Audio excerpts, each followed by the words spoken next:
Então, irmãos, quero convidá-los para abrirmos nessa manhã o livro de Lucas, Evangelho de Lucas, capítulo 6, versículos de 1 a 11. Eu peço que vocês estejam atentos à pregação, à palavra, à leitura dos textos. Não deixe que nada tire a atenção de vocês, não deixe que a chuva ou o que quer que seja distraia vocês daquilo que é mais importante, que é adorar o nosso Deus e contemplar a beleza da sua glória. Amém, irmãos?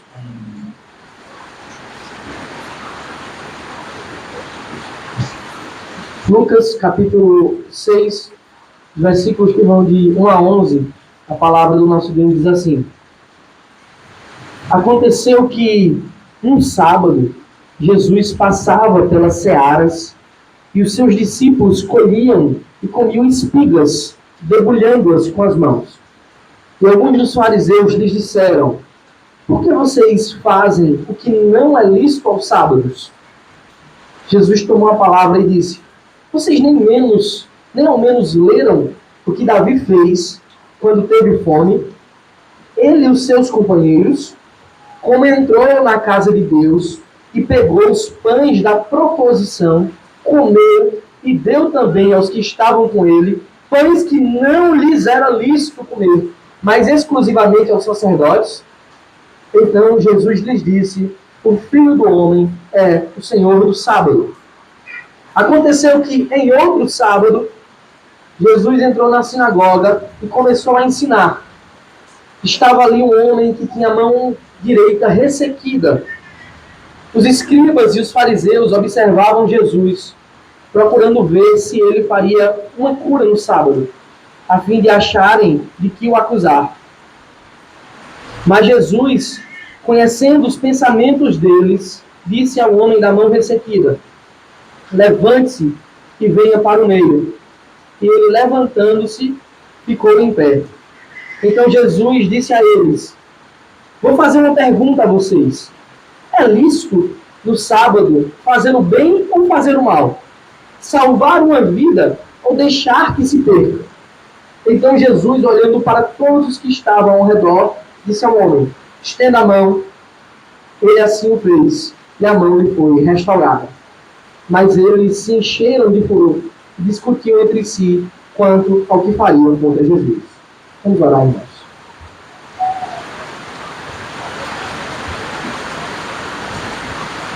Senhor Deus Todo-Poderoso, nós te damos graças, Pai, pelo teu amor, pela tua misericórdia, pela tua proteção. Nós te damos graças por essa chuva que molha a terra e que alivia, Pai, o calor tão causticante da nossa cidade. Em nome do teu Filho amado, eu te peço que o Senhor nos abençoe nesse momento, que o Senhor nos faça entender a tua palavra, compreender a riqueza do teu Evangelho, ser edificado, Pai, pelo poder do teu Espírito, pela revelação da tua graça, da tua palavra. Em nome do teu Filho amado, eu te peço que o Senhor nos ajude, nos dê atenção, foco.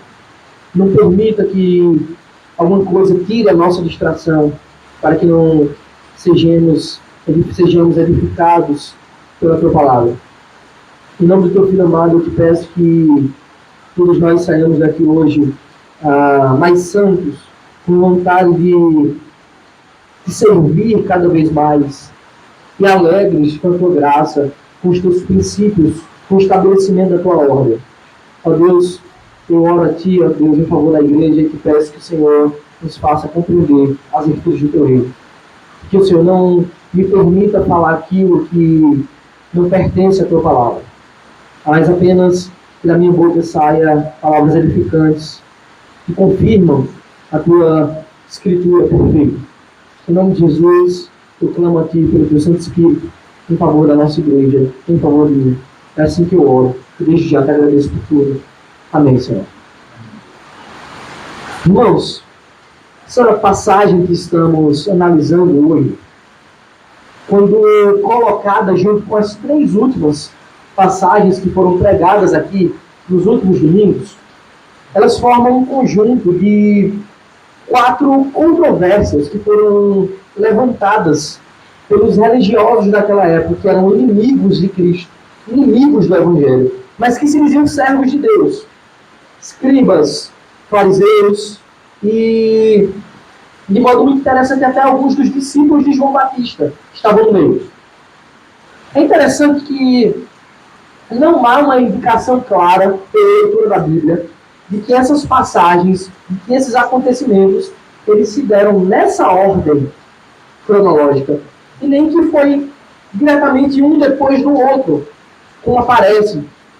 Mas parece muito mais que Lucas decidiu narrar esses fatos assim, em conjunto, nesse bloco, para apresentar a nós, para nos mostrar a grandiosidade, a superioridade do reino de Deus e da sua maravilhosa graça em comparação aos padrões que os homens têm por certo, aos padrões legalistas dos seres humanos, daqueles que acham que vão ser salvos pela sua própria força. O Senhor está mostrando que a sua graça, que a liberdade que Ele nos traz pela verdadeira fé, ela é superior às tradições religiosas, ao amor que aqueles homens tinham pela religiosidade, pelos ensinos inventados da palavra de Deus. Então, quando a gente começa a lembrar dessas passagens, a primeira delas se dá quando Jesus estava pregando em uma casa e alguns amigos de um homem paralítico desceram ele pelo telhado. Eles estavam compadecidos e amavam muito seu amigo a ponto de descer ele pelo telhado, porque eles tinham por certo que quando colocassem na frente de Cristo, o Senhor certamente faria aquele homem andar. O Senhor curaria aquele homem. E é dito que tinha muitos fariseus, muita gente ali naquela cena. E o que Jesus faz primeiro é, vendo o amor dos seus amigos, vendo a fé que eles tinham, é olhar para aquele homem paralítico e dizer assim: os seus pecados estão perdoados. Isso deixa aqueles religiosos, fariseus, extremamente irritados, enfurecidos. E eles começaram a acusar o Senhor Jesus Cristo de blasfêmia.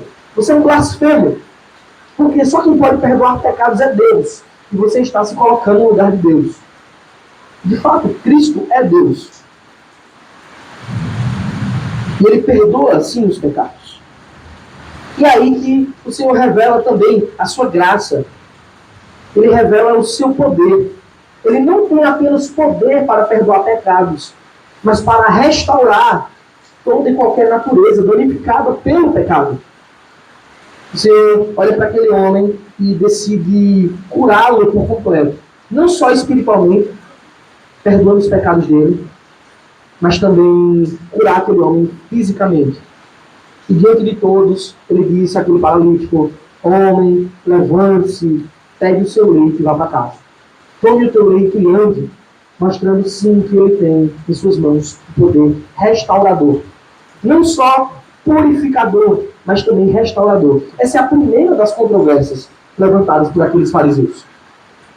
Depois disso, depois dessa cena, onde aqueles homens ficaram furiosos com Cristo, aqueles que não conseguiam compreender, enxergar o tamanho da graça, da bondade de Deus, parece que se inicia uma caçada contra o Senhor Jesus. A partir dali, quando você começa a analisar o Evangelho de Lucas, bem como outros evangelhos, você vê que aqueles homens passaram a espreitar o Mestre todo o tempo. Parecia que eles estavam, de fato, vigiando cada passo do Senhor Jesus Cristo, vendo o que ele faria. Tudo agora seria analisado para ter um motivo para acusar Jesus e os seus discípulos. E a gente não deve se impressionar com isso, porque aquele que já recebeu o Senhor Jesus como seu Salvador, certamente já deve ter percebido que é exatamente assim que acontece com todos os seus discípulos. Não só com os que o seguiam enquanto ele estava aqui na terra, mas com todos aqueles que o recebem ainda hoje. Os seus passos, o seu caminhar, as suas ações passam a ser analisadas por todos. Todos os exames de imagem possíveis são feitos pelos olhos desses homens. Eles começam a ver: você é cristão, então você deveria fazer assim, você deveria fazer isso e aquilo outro. E começam a dizer o que eles acham que um crente verdadeiro deve fazer, o qual é o padrão correto de se viver o cristianismo. E é exatamente isso que acontece com o Senhor. Essa foi a primeira controvérsia. A segunda ocorre quando o Senhor Jesus vai na coletoria e chama Levi. Diz: Levi, me siga. Levi, a gente sabe que era o apóstolo Mateus, se tornou um apóstolo de Cristo. E quando ele foi chamado, quando ele ouviu a proclamação do mestre dizendo: siga-me, o que Lucas relata é que Mateus, ou Levi, ele dá uma grande festa. Essa festa simbolizava a comemoração, a alegria da nova vida que ele tinha recebido em Cristo, da sua conversão. E também foi um motivo extremamente oportuno que ele achou para convidar os outros homens que, como ele, eram publicanos, ou seja, eram cobradores de impostos, pessoas que eram odiadas na nação de Israel, eram traidores da nação, porque cobravam imposto e entregavam o Império Romano. E aí, ao dar essa festa, é dito que os discípulos de Jesus estavam lá. Cristo estava nessa festa, sentado junto com os publicanos, com pecadores. E mais uma vez, a gente ouve as acusações dos escribas e dos fariseus. Eles questionaram Jesus: por que vocês comem e bebem com os publicanos e com os pecadores? Em outras palavras, por que vocês mantêm comunhão com homens tão maus que não obedecem à lei de Deus? A resposta de Jesus apresenta mais uma virtude do Evangelho. Jesus diz que eu vim resgatar os pecadores, eu vim resgatar os perdidos. Os médicos, eles não têm como curar alguém que se vê como são. Os sãos não precisam de médico, quem precisa de médico são os doentes. Então são justamente eles que precisam da minha presença. Essa é uma virtude incrível do Evangelho. A gente vê que é o Senhor que vai resgatar o perdido, que toma a dianteira em busca de pecadores. E foi assim que ele fez conosco também. Homens como nós que reconhecem que nada merecem diante de Deus, senão a sua ira, senão a sua condenação, que se voltam a Deus e clamam pela sua misericórdia, são justamente esses que alcançam a graça. Porque é dito que o Senhor dá graça aos humildes, aqueles que reconhecem de fato a sua miséria. Mas também ele endurece os soberbos, ele resiste aos soberbos. Os sãos não precisam de médico, ou pelo menos aqueles que se acham sãos não precisam de médico. Então essa foi a segunda controvérsia. Eles acusaram primeiro Jesus de ser blasfemo, depois acusaram Jesus de comungar com os pecadores. Mas Jesus não estava em momento algum concordando com os atos pecaminosos dele, senão que estava apresentando a salvação, como havia feito a Levi. A terceira controvérsia que nós vemos seguida no Evangelho de Lucas, que nós já pregamos aqui na semana passada, por sinal, e quando alguns dos discípulos de João Batista começaram a questionar Jesus. Eles começaram a perguntar: por que os seus discípulos, assim como os fariseus, como nós, seguidores de João Batista, como os essênios, por que vocês não jejuam? A gente jejua várias vezes. Por que vocês não jejuam? Eles faziam isso em sinal de luto, com um ato de tristeza pelo pecado, e ao mesmo tempo de forma muito hipócrita, muito legalista. A resposta de Jesus é que o seu reino é de alegria, não de luto.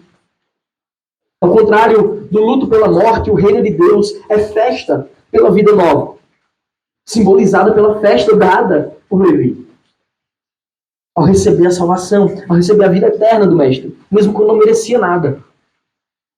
O reino de Deus não é de luto, de alegria. A nova vida que Ele nos dá é uma vida que nos leva a glorificar a Deus, a nos alegrar nele, a nos sentirmos completos nele. Seu perdão é simplesmente maravilhoso, indescritível. De modo que todo aquele que o recebe não pode viver agora de cara fechada, com expressão, com um semblante de tristeza. E era justamente esse semblante que os legalistas tinham, porque era tudo muito pesado. Eles achavam que para alcançar o favor de Deus, eles teriam que fazer coisas mirabolantes, absurdas diante da lei de Deus. Coisas essas que eram impossíveis. E começava a criar regras, mais regras, colocando peso e mais peso nas costas dos homens. Então, o Senhor representa isso, que aquele modo antigo que eles tinham de viver, pautado em tradições que Deus não decretou, em um entendimento errado da lei, duro, sem levar Deus em conta. O Senhor está dizendo, olha, esse modo de viver não é compatível com o cristianismo. Não é compatível com a nova aliança. A nova aliança no meu sangue não pode ser um remendo que você pega uma roupa nova, recorta e coloca numa roupa velha. Porque não vai combinar esse remendo. Também não pode ser um vinho novo colocado em odre velho, porque esse odre vai romper e o vinho vai ser perdido. O Senhor está dizendo que seu reino não pode ser moldado nos padrões legalistas, pecaminosos dos homens. Então, olhem as controvérsias que foram levantadas. Chamaram Jesus de blasfemo, acusaram Jesus de comunhão com os pecadores, acusaram Jesus de não obedecer às tradições. Essas três acusações, elas se completam agora no texto de hoje, com mais uma acusação. Mas, ao mesmo tempo, o Senhor teve a oportunidade de mostrar como o seu reino é superior àquilo que os homens acham que é o melhor. Enquanto ele era chamado de blasfemo, um paralítico recebeu a misericórdia de Cristo e foi erguido para voltar a andar. Mas muito mais que isso, ele teve seus pecados perdoados. Porque no reino de Deus não há só perdão e purificação, mas também restauração. E é justamente isso, esse caminho de restauração que nós passamos, onde a imago Dei, a imagem de Deus, é devolvida a nós. É purificada, na verdade, que a gente não perdeu ela, mas ela é purificada. Também nós temos que o Senhor, ele se aproxima dos doentes para curá-los. É ele que vai atrás das ovelhas perdidas, que se reconhecem como necessitadas. Assim como ele fez com Levi. Ele foi lá na coletoria e disse, Levi, me siga. E ele o seguiu. A gente vê como Cristo é aquele bom pastor que, de fato, vai atrás da centésima ovelha. A gente vê como a sua ação, ela gera em nós alegria, festejo e graça. Porque ele é bom. Terceiro, a terceira controvérsia, ela apresenta na resposta de Cristo o seu reino gracioso. A alegria do renovo, mostrando que o novo em Cristo é superior às tradições velhas, legalistas dos homens. Mas ele faz de todo aquele que o recebe, de fato, uma nova criatura, vivendo em uma roupa nova, tomando o vinho novo. Agora, contexto de hoje, Lucas 6, de 1 a 11, ele relata mais uma acusação, mais uma caçada a Cristo e seus discípulos que aqueles homens faziam. Mais uma acusação desses homens que pareciam estar o tempo todo à espreita, olhando, escondidos, vigiando o Mestre, procurando um motivo para se opor ao reino de Deus. E é interessante que eles faziam isso com o pretexto de que serviam a Deus. E é nessa oportunidade que o Senhor nos ensina um princípio superior. Então, em primeiro lugar, o Senhor nos ensina um princípio superior. Lucas ele começa narrando mais essa acusação dos fariseus. Essa acusação agora ela tem um tom diferente. Essa acusação é de que Jesus e os seus discípulos quebravam diretamente a lei de Deus. Olha, primeiro ele foi chamado de blasfemo, depois foi chamado de um homem que comungava, que comia com os pecadores, que tinha comunhão com pecadores. Depois ele foi chamado de alguém que não obedecia às tradições religiosas. Agora ele é chamado literalmente de pecador. Alguém que quebra a lei de Deus. O que está escrito? Acompanhe comigo na sua Bíblia. Lucas, capítulo 6, versículo 1. Aconteceu que, num sábado, Jesus passava pelas searas e os seus discípulos colhiam e comiam espigas, debulhando-as com as mãos. Então você pode imaginar a cena, eles passando numa seara, num lugar onde tinha muita espiga de trigo para colher. A lei permitia, inclusive, fazer isso, tá? Enquanto alguém passava pelos campos, eles podiam comer, não podiam colher para levar e vender. Mas eles tinham o direito de se alimentar no caminho. Então os discípulos estavam lá comendo, debulhando a espiga e comendo as sementes durante o caminho. E é dito que, versículo 2, e alguns dos fariseus lhes disseram, por que vocês fazem o que não é lícito aos sábados?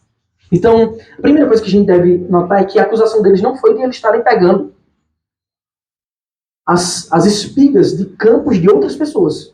Isso não era um problema, a lei permitia isso. Eles poderiam se alimentar, podiam colher e comer. O questionamento deles era, por que vocês estão fazendo isso no sábado? Esse é o Shabá, é o descanso solene. Então parece que aqueles homens, eles estavam, de fato, o tempo todo vigiando, porque é muito estranho que o mestre estivesse passando por algum campo, cheio de espigas, e ali tivesse, de alguma forma, alguns dos fariseus, em que eles estavam, de fato, à espreita, olhando o tempo todo. Então aqui está mais uma controvérsia e mais uma falsa denúncia daqueles homens. A acusação deles era muito grave. Era, vocês estão quebrando o 4º mandamento. Vocês estão quebrando um dos 10 mandamentos. Mas como? Como é que eles estavam quebrando? Então, segundo eles, o fato de os discípulos de Jesus estarem, no dia de sábado, pegando as espigas, era uma coisa, já era uma colheita. Depois, debulhando, tirando a casca, já era outra quebra do mandamento. E comendo, era outra quebra do Shabat. Era uma quebra do descanso solene que Deus havia entregue ao povo desde o Gênesis, desde a criação do mundo. E se deveria ser observado no 7º dia da semana. E aqui o Senhor Jesus já toma por ocasião essa acusação para nos ensinar que o que acontecia no 7º dia da semana como descanso de uma labuta, como descanso do trabalho árduo de uma semana inteira, agora haveria já uma mudança para o 1º dia. Não pelo descanso, mas pela graça. E a verdade é que aqueles homens haviam feito tantas tradições em cima da lei. Se eu não me engano, são 39 regras que eles criaram, que a Bíblia não fala só sobre o Shabat. Eles criaram 39 regras novas, aqueles escribas, que eles se tornaram simplesmente incapazes de compreender o princípio que está por trás da lei. Por que Deus entregou essa lei? Por que Deus instituiu um descanso solene? Assim como na questão do jejum, que eles transformavam o jejum num luto para parecer mais piedoso diante dos homens, eles transformaram o sábado, o Shabat, o 7º dia, também num dia de luto. Ele passou a ser um dia triste, um dia pesado. Aquilo que foi dado para descanso, aquilo que foi dado para o relaxamento, para adoração, para alegria, quando o salmista diz, alegrei-me quando me disseram, vamos à casa do Senhor, que era para acontecer no sábado, se tornou um dia triste, um dia pesado. O descanso que era para ser restaurador, que era para ser deleitoso na presença de Deus, passou a ser legalista, passou a ser um fardo. E é evidente que qualquer um que conheça o Deus da aliança sabe que essa aplicação da lei não reflete o caráter do Deus amoroso, do Deus bondoso, desse mesmo Deus que resgata os pecadores. É evidente que esse tipo de aplicação da lei não reflete o caráter de Deus. Pelo contrário, esse tipo de obediência à lei, que era carregada de tradições de legalismo, eles refletiam somente a natureza daqueles homens que criavam aquelas regras. Essa natureza, na teologia, nós chamamos de asceta, ou de ascetismo. Era uma espécie de ser de austeridade ao corpo. Uma vez que eu martirizo meu corpo, que eu me prendo de várias maneiras, que eu me privo de alegrias, eu acredito que então que Deus recebe melhor. Que quanto menos eu sou feliz, mais santo eu sou. Mas isso não tem lógica. A primeira coisa que Mateus fez ao ser santificado por Cristo, quando Cristo disse, siga-me, e separou ele do mundo, foi dar uma festa. Foi produzir alegria. Aqueles homens viviam como se Deus sentisse prazer no pesar dos seus filhos, no fardo que eles carregavam. E a lei nunca foi isso. A lei nunca foi dada para esse fim. Eles viam a lei de uma forma dura, de uma forma legalista. Eles liam a letra da lei, mas não conseguiam perceber o Deus que estava na lei. Eles liam a lei sem levar Deus em conta. E é isso que acontece. Todo mundo que lê hoje a lei de Deus e quer fazer aplicações duras sem levar Deus em conta, cai no legalismo. Para desbancar essa falsa acusação, e claro, para também nos ensinar esse princípio superior, esse princípio que é fundamental da verdadeira lei de Deus, Jesus apresenta uma resposta que é simplesmente irrefutável para aqueles homens. Ele usa a própria Escritura. Versículo 3 está escrito: Jesus tomou a palavra e disse: vocês nem ao menos leram?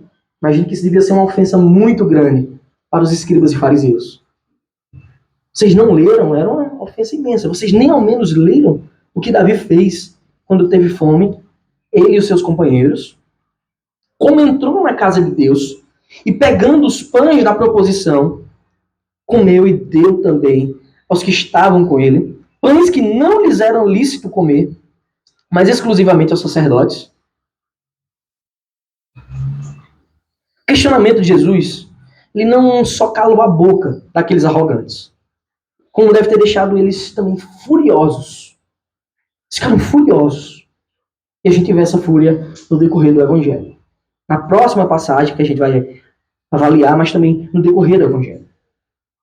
A acusação que eles fizeram contra o Senhor voltava-se agora para eles na forma de negligência. Vocês se dizem mestres da lei, obedientes à lei, mas vocês nem ao menos consideraram aquele caso de Davi. E Jesus ele cita um fato que está lá relatado em 1 Samuel, capítulo 21, os versículos 1 a 6. Quero convidar você a abrir 1 Samuel, capítulo 21, de 1 a 6.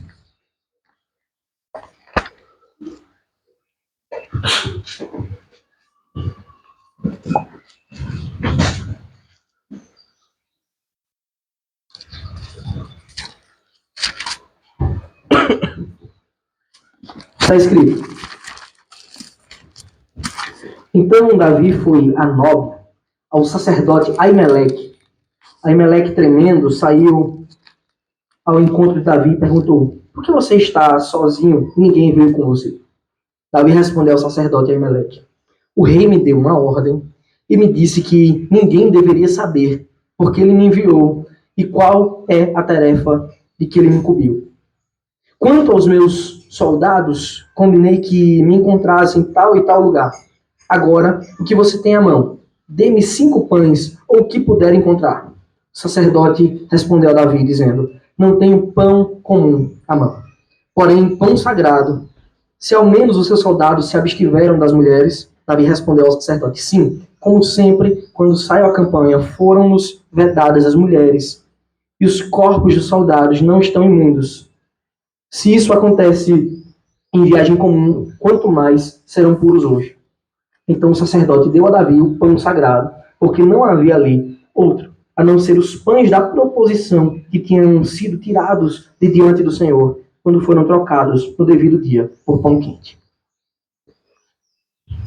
Então, irmãos, o que acontece aqui? É que existia nas ofertas que eram feitas no tabernáculo a Deus, a parte dos sacerdotes. Eles faziam os pães e ofereciam a Deus, de modo que somente aqueles que eram sacerdotes, que assistiam ao tabernáculo, que tinham que ser obrigatoriamente da família da tribo de Levi, somente eles poderiam comer desses pães. Eram pães sagrados, tirados do uso natural e consagrados no tabernáculo do Senhor. E a gente tem Davi fugindo de Saul, que estava querendo matar Davi e o seu exército. E ele pede comida. E a única comida que tinha era essa. E aí? O sacerdote deixou Davi morrer de fome? Não. O que nos é ensinado quando Jesus usa esse exemplo é que existem princípios superiores que a gente pode simplesmente, de forma muito didática, chamar de necessidade. Se Davi não comesse aqueles pães que ele não podia comer, uma vez que ele não era sacerdote, uma vez que ele não era da tribo de Levi, afinal, Davi era da tribo de Judá, ele e o seu exército iam morrer. O Senhor está dizendo assim, olha, existem princípios superiores. E o da necessidade é um deles. Assim como meus discípulos estão peregrinando aqui, estão com fome, eles têm a necessidade de comer, Davi teve também. Isso não foi imputado a ele como pecado. Pelo contrário, o Senhor o abençoou e preservou a sua vida. Então, assim como Davi não deveria perecer com o seu exército, e aqueles homens tinham um grande respeito por Davi, afinal, foi o maior dos reis de Israel. Assim como aquele exército não devia perecer de fome, e que o único alimento que tinha só podia ser comido por sacerdotes, porque eram consagrados, os discípulos de Jesus também não deviam desfalecer de fome, porque era o sétimo dia, porque era o Shabat. O princípio da necessidade, o princípio da preservação da vida é superior. Porque o princípio da preservação da vida está resumido em toda a lei. Quando o Senhor diz amarás, pois, o teu próximo, como a ti mesmo. O que acontece é que essa cobrança dos legalistas refletia que eles não levavam o Deus que amou em conta ao interpretar a lei. Para eles, era mais justo os discípulos desfalecerem e morrerem ali naquele campo do que pegarem e comer. Muitas pessoas não agem assim hoje. Não acham que a lei é assim. Interpretar a lei sem usar Deus em conta. Sem usar a sua justiça e sem usar o seu amor. Na verdade, aqueles homens, ao interpretar a lei, eles usavam o próprio conceito de justiça que carregavam. Eles liam a letra da lei e diziam, é assim e pronto. Na verdade, essa justiça dos homens que leem apenas a lei de forma dura não passa, como Isaías diz, de trapo de imundície. Nós devemos carregar esse princípio em nossos corações. O Senhor não tem prazer no mal-estar de seus filhos. É em passagens como essa que fica mais claro a ilustração do remendo e do odre. A nova aliança em Cristo é superior aos antigos padrões, aos padrões interpretativos dos homens. Somente Cristo pode nos trazer alegria na lei de Deus. É somente nele que cumprimos ela da forma correta. Fora dele, as nossas melhores ações, elas não passam de trapos de imundície. É em passagens como essa que nós vemos o significado real das palavras, quando Jesus diz, meu jugo é suave e o meu fardo é leve. Mas o jugo de Cristo negou a lei alguma vez? Jamais. Pelo contrário, ele apresentou não só a lei, mas o Deus amoroso da lei. Por isso que seu jugo é suave. Por isso que seu fardo é leve. Meu querido irmão, não pensemos de modo algum que o Senhor Jesus Cristo está desprezando a lei de Deus. O que ele está fazendo aqui é desmascarar a prática errada, as cobranças excessivas que aqueles homens faziam da lei. É por isso que ele diz, no versículo 5, então Jesus lhes disse, o Filho do Homem é o Senhor do sábado. Porque a lei procede dele. Ele é o legislador supremo. A verdade é que ali estava aquele que é maior do que Davi. Se aqueles homens respeitavam Davi, que era só um tipo de Cristo, quanto mais o próprio Cristo, que é o antítipo, a realidade suprema. O próprio Deus e legislador, o único capaz de cumprir a lei perfeitamente é Cristo. E ele cumpriu em nosso lugar. Cristo é o Senhor do sábado. O descanso solene, ele existe por causa dele e para ele. Então como é que os discípulos poderiam pecar se estavam de fato fazendo a sua vontade e acompanhando ele? É evidente que isso é um absurdo.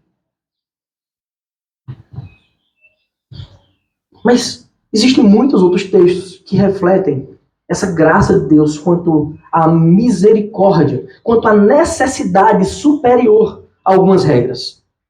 Porque amar é maior do que cumprir uma letra dura da lei. O Senhor Jesus não deu esse exemplo, mas eu quero trazer ele, porque é muito interessante. Quero que você abra comigo Êxodo, capítulo 1.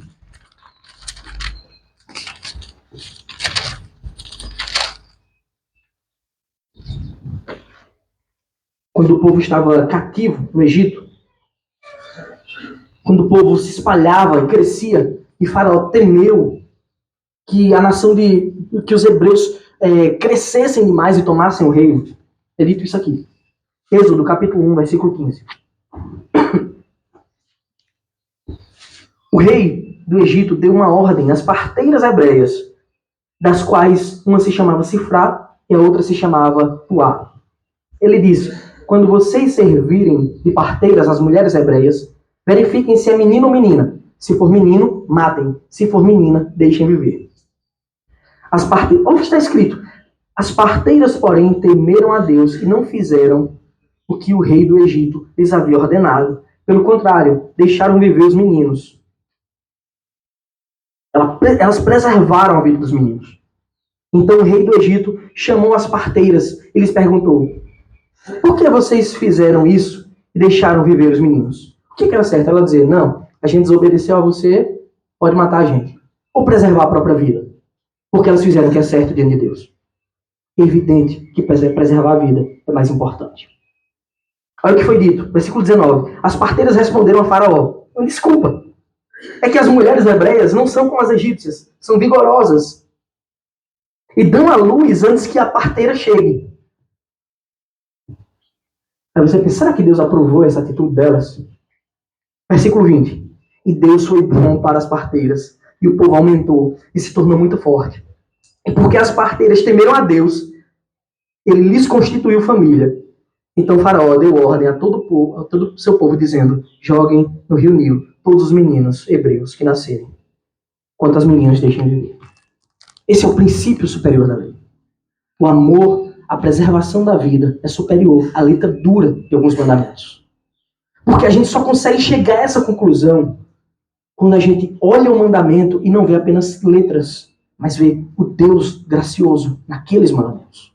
Quando a gente enxerga Deus na lei, aí a gente pode compreender a lei corretamente e viver para a glória de Deus. Então, qual é o objetivo do sabá?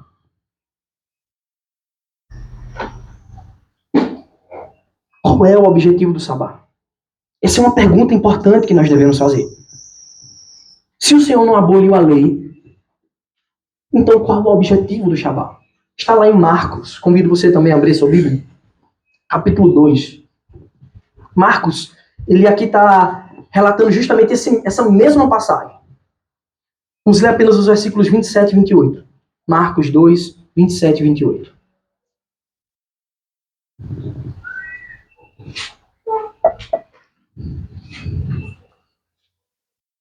E Jesus acrescentou: o sábado foi estabelecido por causa do homem, e não o homem por causa do sábado.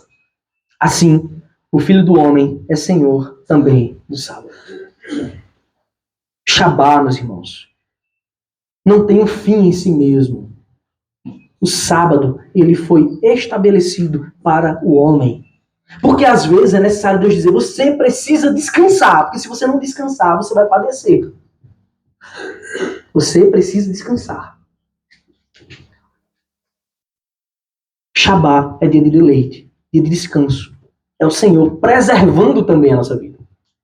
Sabe por quê? Se não houvesse uma lei para o Shabá, os homens são tão pecadores que mesmo em Israel, os senhores iam forçar os seus servos a trabalhar de sábado a sábado. Não é dia de passividade. O princípio do Shabá, que nós entendemos que é o domingo, o dia do Senhor, agora na Nova Aliança, nos ensina que somos limitados e que a gente precisa descansar. Significa confiar no Senhor e na sua provisão. Observe que todas essas coisas, elas fazem o bem ao homem. E nenhuma delas deve ser pesarosa, nenhuma delas é um peso.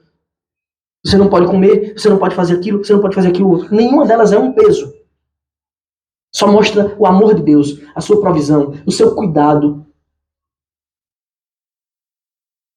Todas essas coisas, elas são deleitosas e fazem bem para o homem. O dia do Senhor, como nós conhecemos, nada mais é do que um prenúncio de que haverá um dia em que nós descansaremos de toda a labuta que o pecado nos impôs. Não que viveremos pela eternidade ociosos, sem função. A gente não vai levar uma vida monótona, tá, meus irmãos? Pela eternidade. Não pense isso jamais. Mas é que aqueles espinhos, aqueles abrolhos que surgem da labuta como consequência do pecado que o Senhor decreta lá em Gênesis 3. Consequência do pecado original que faz a terra ser dura. Essa consequência será removida de uma vez por todas. Quando nós refletimos sobre a beleza desse descanso, é que nós podemos ver então o quão distante aqueles homens estavam de entender a lei. Quão distante eles estavam de fazer o povo se deleitar no caminho do Senhor. Em segundo lugar, temos que o Deus que nos dá descanso, Ele nos dá um descanso pleno. Nosso Deus, Ele nos dá um descanso pleno, por completo. Agora, o evangelista narra o que aconteceu em outro sábado. Nada indica que foi o sábado seguinte. Porque ele só diz, em outro sábado, que ele dá a entender aqui no texto que ele está apresentando esse tema em conjunto. E nessa ordem, para nos mostrar que a lei de Deus ela só pode ser, de fato, interpretada corretamente se o Deus da lei for levado em conta. É de fato um grande erro tentar compreender, tentar praticar os mandamentos do Senhor de forma perfeita, sem levar a revelação de quem é o nosso Deus em conta. Observe essa narrativa de Lucas. Versículo 6 diz: aconteceu que, em outro sábado, Jesus entrou na sinagoga e começou a ensinar. Estava ali um homem que tinha a mão direita ressequida. Os escribas e os fariseus observavam Jesus, procurando ver se ele faria uma cura no sábado, a fim de acharem de que o acusar. Então observe que Jesus estava mais uma vez na sinagoga, porque de fato entendia que esse era o lugar adequado para estar no sábado, um lugar de comunhão, agora sim, a comunhão verdadeira diante do povo de Deus. E mais uma vez fazendo o que ele fez de costume em todo o seu ministério, ensinar a palavra de Deus. Tomando o seu lugar de mestre. Ele ensinava a palavra de Deus. No versículo 7 temos a intenção declarada daqueles fariseus, uma intenção maligna. Eles não estavam ali para adorar a Deus. Eles não estavam ali para cumprir o mandamento do amor. Muito menos para cumprir o Shabá. Eles estavam observando apenas se Jesus faria algum milagre no sábado. E aí, se Jesus fizesse alguma coisa miraculosa, dizia, ó, quebrou o sábado. Que no sábado não pode fazer isso. Então o Senhor estava lá para pregar a palavra. Mas o versículo 7 diz, os escribas e os fariseus observavam Jesus, procurando ver se ele faria uma cura no sábado, a fim de acharem de que o acusar. Olha que coisa absurda. A adoração daqueles homens se resumiu apenas a uma caçada a Cristo. Versículo 8.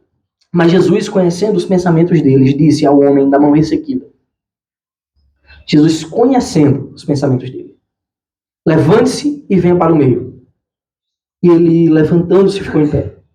Então Jesus disse a eles, vou fazer uma pergunta a vocês. É lícito no sábado fazer o bem ou fazer o mal? Salvar uma vida ou deixar que se perca? Então, olhando para todos que estavam ao seu redor, disse ao homem, estenda a mão. Ele assim o fez e a mão lhe foi restaurada. Irmãos, essa passagem ela é simplesmente sensacional quando nós entendemos a profundidade dela.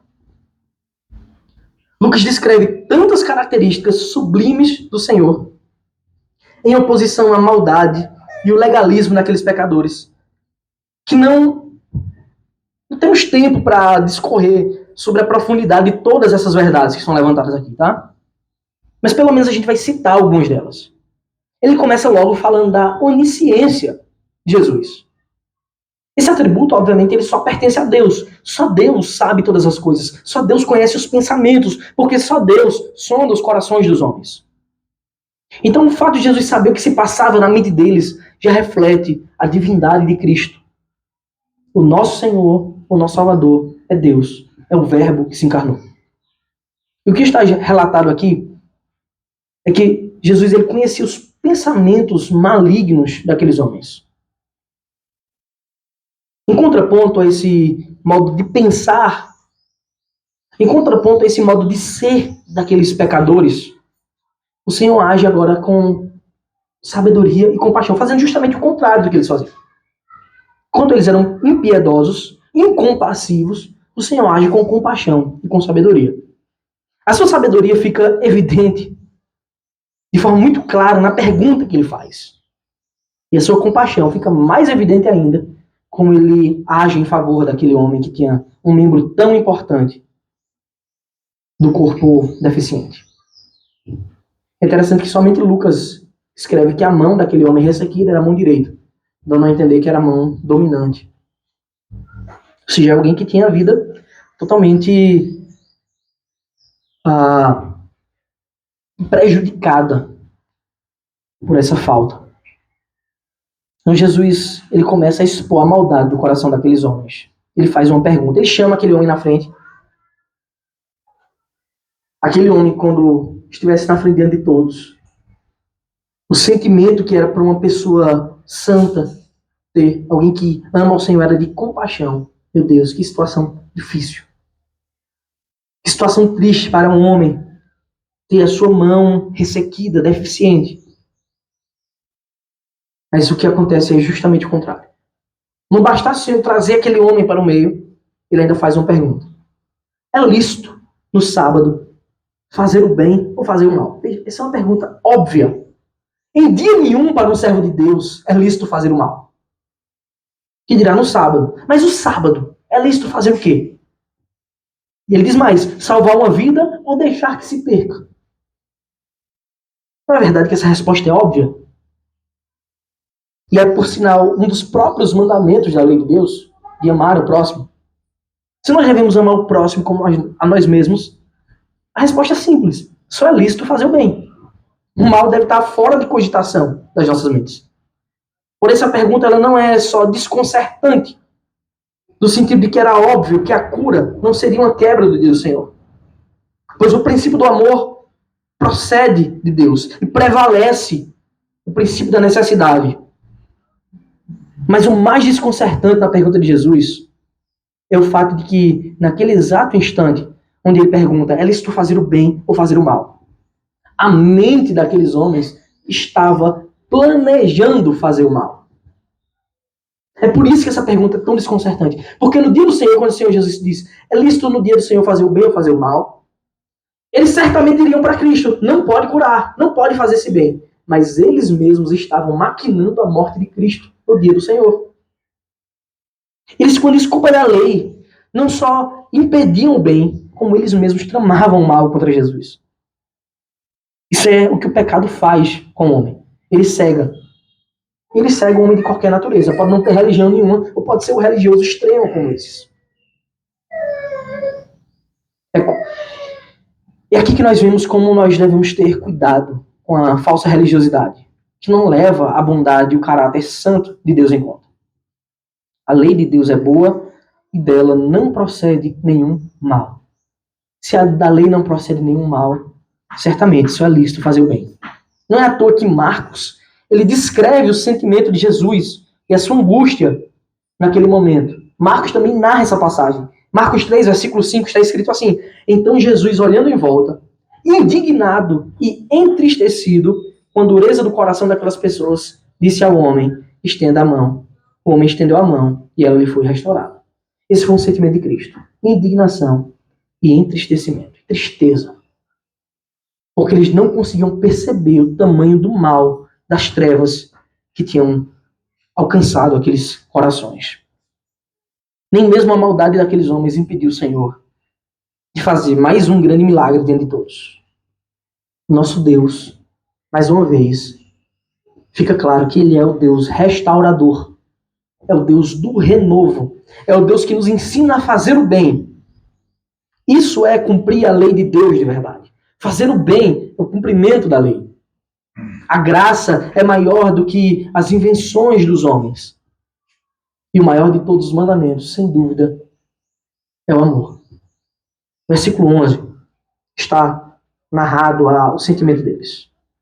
Mas eles se encheram de furor, discutiam entre si quanto ao que fariam com Jesus. Naquele mesmo dia em que eles odiavam ver Jesus curando alguém, eles discutiam entre si o que fariam com Jesus. A narrativa de Marcos, dessa mesma passagem, diz que eles procuravam ver como o matariam. Lucas pega um pouquinho mais leve na escrita. Mas Marcos diz que eles estavam procurando ver como matariam Jesus. No Shabá, eles tramaram a morte de Jesus. No descanso. Sabe por quê? Porque um coração perdido, um coração de trevas, ele não pode se alegrar com o bem. Quem está em trevas não pode suportar a luz. Portanto, nós devemos ter muito cuidado com os falsos religiosos, com aqueles que não compreendem a graça de Deus, com aqueles que não levam o Deus gracioso em conta ao olhar para a lei, ao olhar para os mandamentos. O que é que nós concluímos com isso? O que é que nós aprendemos com essa passagem? Primeira coisa, e isso eu espero que fique bem estabelecido na mente de todos vocês, meus irmãos. Só é possível interpretar a lei levando o caráter de Deus em conta. Isso fica claro nas próprias ações de Cristo. Não temos como entender a lei apenas lendo a letra dura da lei. Se a gente não levar o Deus gracioso em conta, o Deus que é amor em conta, porque é dele que procede a lei, porque a gente faz uma distinção, quase que de dois deuses. Um da lei e um da graça. Isso é uma grande heresia, que inclusive foi combatida na história. Só temos como interpretar a lei de Deus levando ele em conta. O Senhor, ele não nos ensina a desprezar a lei. Isso é outra verdade. Mas ele ensina a gente a praticá-la da forma correta. Levando sempre o princípio máximo do amor. O princípio do amor, ele resume a lei. O princípio do amor resume a lei. Terceiro, que aquele que está em Cristo deve amar a lei. Olha, só dá para observar a lei levando Deus em conta. Existe um princípio máximo da lei, que é o amor. É assim que a gente entende a lei. E terceiro, o servo de Deus deve amar essa lei, porque ela é boa. Portanto, ele deve buscar viver em conformidade com ela. Com o entendimento que ele não vai fazer isso para ser salvo. Porque a lei não pode salvar ninguém. Mas ele vai fazer isso para glorificar a Deus. Para ser grato a Deus, que é bondoso. E para viver do modo correto pelo qual ele foi criado para viver. E quarto, nós devemos ter um cuidado extremo com os religiosos. Quando eu falo os religiosos aqui no sentido pejorativo, com a religiosidade ímpia. Porque existem dois extremos. E a gente tem que ter cuidado com eles. O legalismo, que é esse que lê a letra dura e quer aplicar a letra a todo custo, sem levar o Deus bondoso em conta. E em outro extremo, por pretexto da graça, existe o antinomismo. Aqueles que dizem assim, não existe lei. A gente pode fazer tudo, Deus é bom. Paulo claramente condena isso. Por acaso a gente vai pecar mais para que a graça de Deus seja mais abundante? Ele diz, de modo nenhum. O fato de, onde ter abundado o pecado, superabundou a graça, não é um pretexto para que a gente peque mais. Pelo contrário, é um pretexto para que a gente ame aquele do qual procede a graça e cumpra a lei daquele do qual procede a graça. Alguns querem usar o pretexto das ações de Jesus como motivo para desprezar os mandamentos. Outros querem colocar um peso que Deus jamais colocou sobre nós. O crente verdadeiro, ele deve ser sensato. Ele deve ter o equilíbrio em si. Ele não pode ser extremista nesse sentido. Apesar de totalmente firme em suas resoluções, em seu modo de pensar e seu modo de agir. A lei de Deus, ela é boa e nós devemos certamente amá-la, sem distorcê-la. Por fim, o renovo do reino de Deus, a alegria que nos é ensinada e o seu descanso. Eles alcançarão o seu estado de perfeição, o seu estado máximo na eternidade. Olha, o renovo do reino de Deus alcançará a sua perfeição, o seu estado máximo, a vida nova que ele nos dá na eternidade. Quando o nosso corpo mortal for revestido de imortalidade, como está escrito. Quando o nosso corpo corruptível for revestido de incorruptibilidade.